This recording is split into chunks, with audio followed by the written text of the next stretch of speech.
नमस्कार साथियों, गौरव ज्ञान धारा में आपका स्वागत है।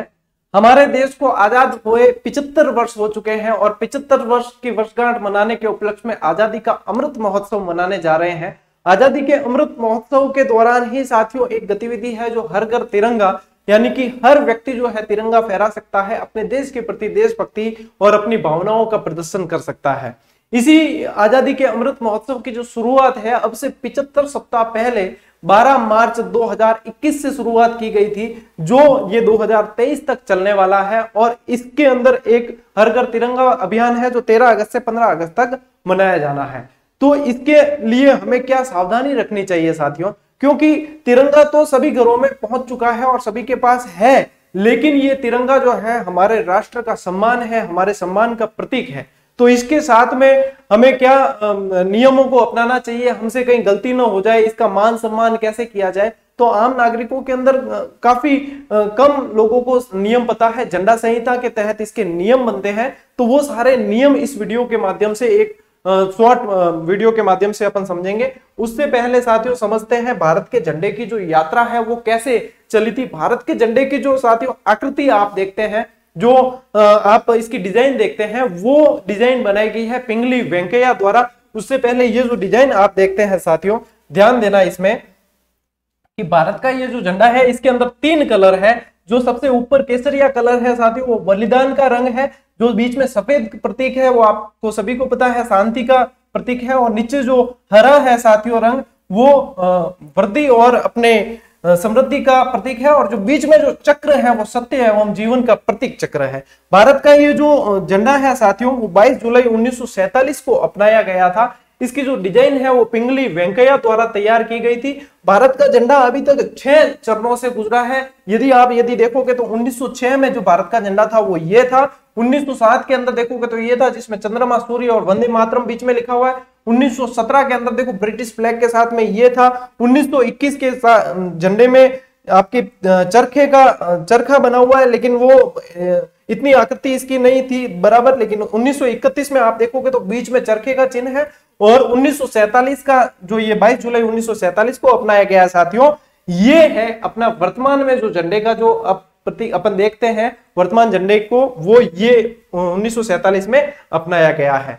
साथियों झंडा संहिता के अंदर समय समय पर कुछ बदलाव होते गए हैं। तो झंडा संहिता के अंदर नवीनतम बदलाव के अनुसार जो है अपन तिरंगे को 24 घंटे फहरा सकते हैं, यानी कि अब दिन की जगह रात को भी फहरा सकते हैं। तो पहले क्या नियम था, तिरंगे को सूर्योदय से सूर्यास्त तक ही फहराया जा सकता था, लेकिन वर्तमान में तिरंगे को आप 24 घंटे फहरा सकते हैं। तो ये एक अहम परिवर्तन हुआ है। इसके साथ में परिवर्तन ये भी हुआ है कि मशीन से बने हुए पॉलिस्टर के झंडे भी अब फहराए जा सकते हैं। इससे पहले खादी, कॉटन वगैरह इनसे बने हुए झंडे ही फहराने का प्रावधान था, और अब जो है ये 2 बड़े प्रावधान किए गए। जो आजादी का अमृत महोत्सव साथियों अभियान चल रहा है, उसका उद्देश्य ये है कि यह अभियान हर भारतीय को अपने घर पर राष्ट्रीय ध्वज फहराने को प्रेरित करता है। इस पहल का मकसद जो है वो लोगों के दिलों में देशभक्ति की भावना का आह्वान करना और राष्ट्रीय ध्वज के बारे में जागरूकता प्रोत्साहित करना है। इस दौरान स्वतंत्रता संग्राम से जुड़े विभिन्न स्थानों पर अलग अलग कार्यक्रम भी आयोजित किए जाएंगे। अब समझते हैं साथियों कि झंडा फहराते समय हमें ध्यान किसकी बातों का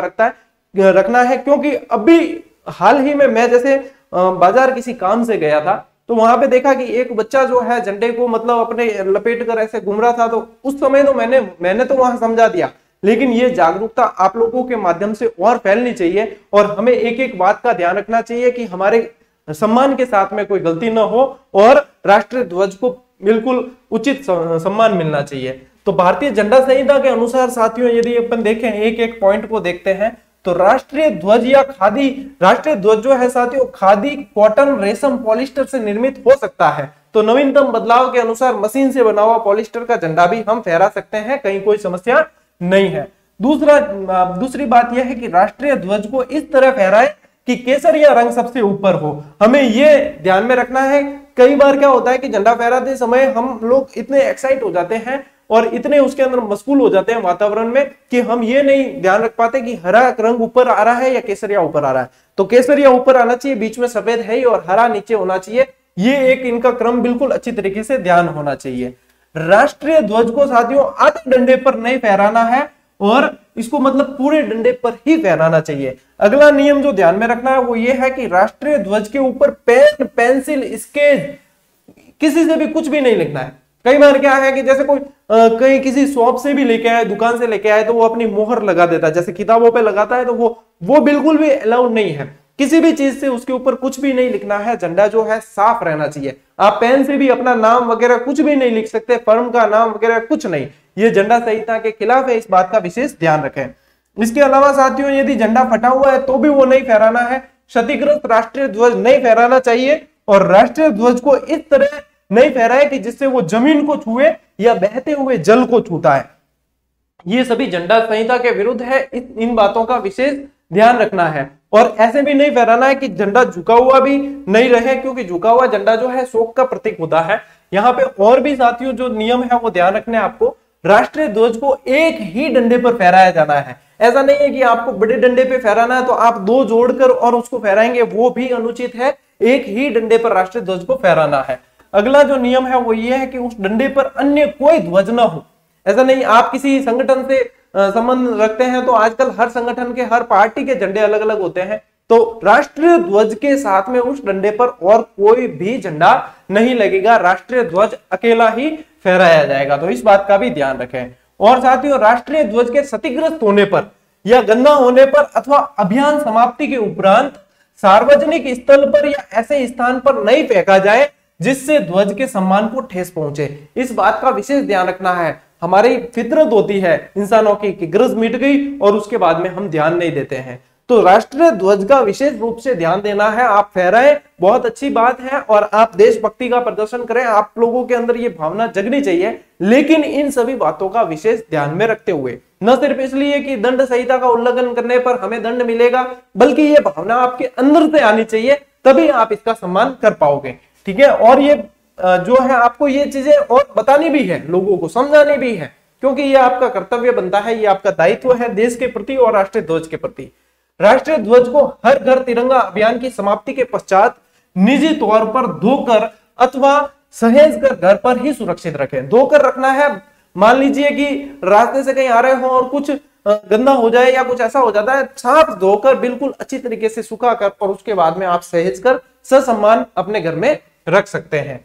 जब भी साथियों आप राष्ट्रीय ध्वज फहराएं तो इसे उचित सम्मान दें, साफ सुथरी जगह पर ही फहराएं। ऐसा नहीं है कि नीचे तो बहुत सारा कचरा, कूड़ा करकट वगैरह और आप राष्ट्रीय ध्वज फहरा रहे हैं तो वह राष्ट्रीय ध्वज का अपमान है। बिल्कुल साफ सुथरी जगह पर से सम्मान, पूरे सम्मान के साथ में राष्ट्रीय ध्वज को फहराएं और इन बातों का ध्यान रखें।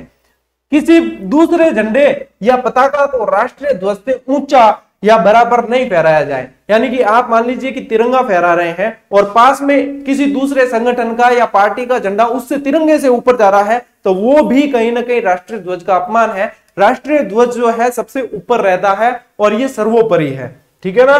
इसके अलावा साथियों, जहां झंडे का प्रदर्शन खुले में किया जाता है या जनता के किसी व्यक्ति द्वारा घर पर प्रदर्शित किया जाता है, वहां उसे दिन एवं रात में फहराया जा सकता है। जो नवीनतम बदलाव झंडा संहिता में किया गया है उसके अकॉर्डिंग ये अब रात को भी फहराया जा सकता है। लेकिन इन सभी बातों का जो मैंने आपको बताई है वो आपको विशेष रूप से ध्यान में रखनी है और जागृति फैलानी है। आप लोगों के माध्यम से ही ये जागृति फैलेगी। उम्मीद यही है कि ये वीडियो जो है आप लोगों को बहुत सारी जानकारी देगा और आप लोग भी इस जागरूकता को आगे फैलाएंगे। तो इस जागरूकता को, क्योंकि कल से अभियान शुरू हो रहा है, तो इस अभियान शुरू होने से पहले जो है ये वीडियो सभी लोगों तक आप पहुंचा सकते हैं, ताकि हर व्यक्ति जो है इसको जान सके नियमों को। और राष्ट्रीय सम्मान यानी कि हमारा जो राष्ट्रीय ध्वज है साथियों, वो हमारे देश का सम्मान है, हमारा सम्मान है, राष्ट्रीय सम्मान है। तो इसको सम्मान देना हमारा कर्तव्य है, हमारा दायित्व है। तो उम्मीद कर रहा हूं कि ये वीडियो आप लोगों के लिए बहुत कारगर सिद्ध होगा और बिल्कुल आराम से आप आजादी का अमृत महोत्सव मनाएं। मेरी शुभकामना है सभी देशवासियों को। लेकिन साथियों, राष्ट्रीय ध्वज के पूर्ण सम्मान के साथ में मिलते हैं अगले वीडियो में, अगली क्लास में। तब तक के लिए राम राम, जय हिंद।